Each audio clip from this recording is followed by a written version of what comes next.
J'ai eu l'occasion depuis le début de cette formation d'utiliser la palette des outils d'AutoCAD. On l'a utilisé entre autres au moment où on a voulu transférer des blocs, des éléments de bibliothèque d'un fichier à un autre. Donc la palette d'outils s'affiche par l'onglet Vue, palette d'outils.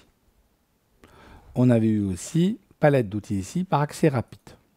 La palette d'outils contient des onglets ici, entre autres architecture par exemple qui contient ici des éléments d'architecture, Assure qui va contenir ici des motifs déjà prédéfinis, etc. L'intérêt pour nous va être justement de créer nos propres palettes. Je vais créer ma palette à moi. Je vais faire nouvelle palette ici. On va l'appeler formation. Ma palette est vide pour l'instant. Je vais aller dans début dessin. Je prends mon outil ligne ici. Je vais dessiner une ligne. Cette ligne-là, je vais lui donner par exemple une propriété couleur. Une propriété couleur.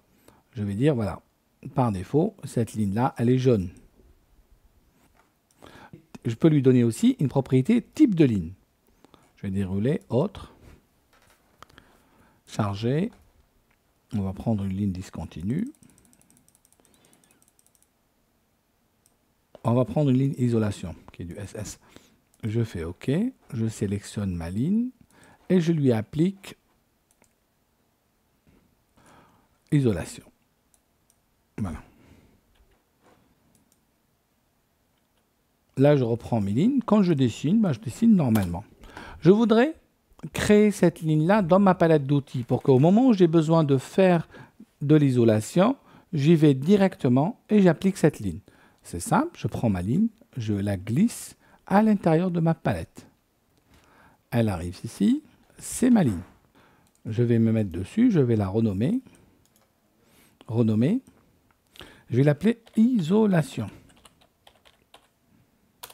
Voilà.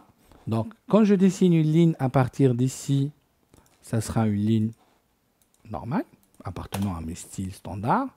Par contre, si je dessine une ligne à partir de ma palette d'outils, ça sera une ligne isolation. J'ai un petit menu ici qui me permet justement de dire quels sont tous les objets qui vont être en isolation. Je prends un cercle, ça sera un cercle qui sera avec ce matériau isolation. Je peux aussi, je vais me créer un rectangle ici, je vais prendre un motif hachure, on va choisir un motif, on va choisir un motif ligne, aperçu,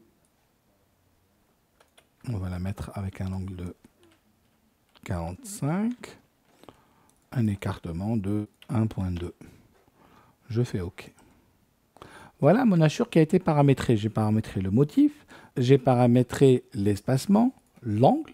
Je peux paramétrer aussi mon calque pour le mettre dans un calque particulier, paramétrer une couleur, dire voilà ma hachure elle est de couleur magenta par exemple dans ce cas-là. Et je veux utiliser cette hachure sur d'autres dessins. Je vais à chaque fois aller la redéfinir. J'ai aussi la possibilité de la prendre et de la glisser dans ma palette. Voilà. Elle arrive ici. J'ai la possibilité de la renommer ou de faire autre chose. Et là, si je dessine une forme fermée, j'ai la possibilité tout simplement de glisser cette ligne-là pour remplir cette forme. Voilà, ma palette personnalisée est créée. Je peux aussi y stocker des blocs. Alors, passons maintenant à la gestion de ces palettes, parce qu'à un moment donné, il y en a un peu trop et j'ai du mal à les voir. On va aller ici dans personnaliser les palettes. Regardez ici, les palettes sont gérées en groupes de palettes. J'ai créé ici un groupe qui s'appelle et les formes. On va supprimer ce nouveau groupe qui n'a pas sa place ici. Le groupe et les formes qui a été créé, je peux le supprimer pour l'instant pour le recréer. Et on va créer ici un nouveau groupe. Ça sera groupe formation. Ce groupe-là, pour l'instant, je n'ai pas de palette dedans. J'ai une palette formation ici. Je vais la prendre et la mettre dans mon groupe formation. J'ai un groupe maison, une palette qu'on avait créée tout à l'heure qui s'appelait maison, dans laquelle on avait mis nos blocs. Je vais la faire glisser ici. Donc là, j'ai créé mon groupe formation. Je me mets dessus, bouton droit, et je vais dire définir comme actif.